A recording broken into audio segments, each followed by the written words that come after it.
What is up YouTube, it's GadgetsBoy, and today we go hands-on with the brand new Sony Xperia XZ3. It's probably one of my favorite Sony phones thus far. It's beautiful, it actually feels nice and weighted.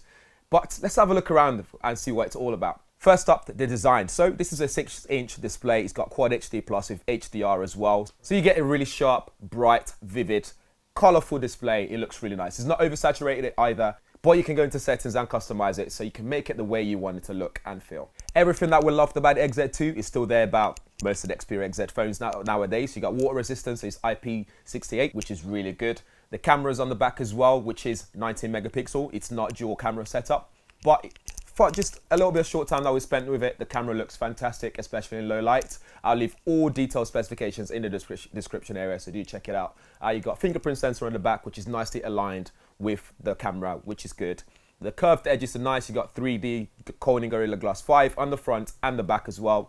On the front, you got a 13 megapixel camera, which is great for selfies. In terms of performance, it will be one of the first Android devices out the box to feature Android 9 Pie, which is cool as well. All those features we've seen with the teasers for the Android 9 so far, I'm looking forward to using that on this device. For processor, you got a Qualcomm Snapdragon 845. You got 4 gig of RAM and you got 64 gig of internal storage, which you can also expand as well. I'm not sure how big you can go, but I reckon maybe 500 gig or even up to a terabyte, since we've seen that with the Galaxy Note 9, but they didn't really tell us during this hands-on session.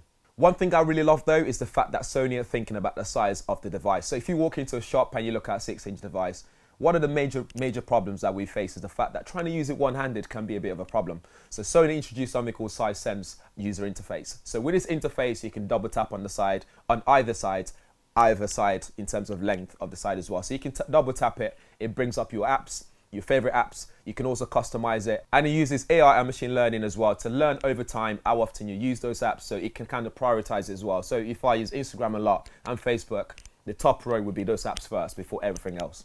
You can also use it when you're taking pictures, so you now have 3 shutter buttons option. You can use the side sense, you can use a dedicated shutter button, or you can tap on the screen as well to take photos. If you're also browsing the web, you can also use side sense to go back as well, or I don't know, maybe you're viewing a document, you can just swipe down and it will go back or forwards to wherever you're viewing.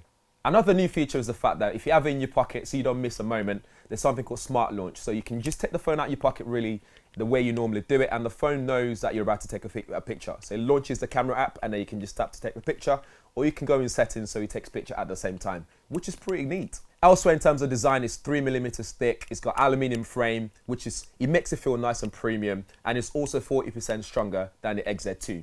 In terms of sound, you still get the vibration system, which is really cool. It goes with the sound as it goes on when you're watching a movie, for example.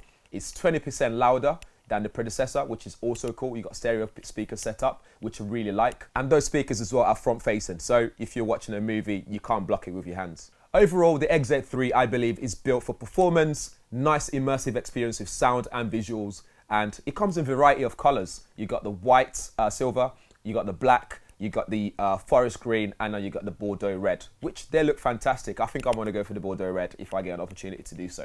In the meantime, guys, let us know what you think in the comments below. When we get the review units, we're going to be taking it, putting this through space so you guys can know what we think of it. In the meantime, if this is your first time on the channel, make sure you hit the subscribe button and the bell button on, I can't remember which side it is, and just hit that button so you know every time we upload a video on the channel. Thanks for watching. We'll catch you guys in the next one.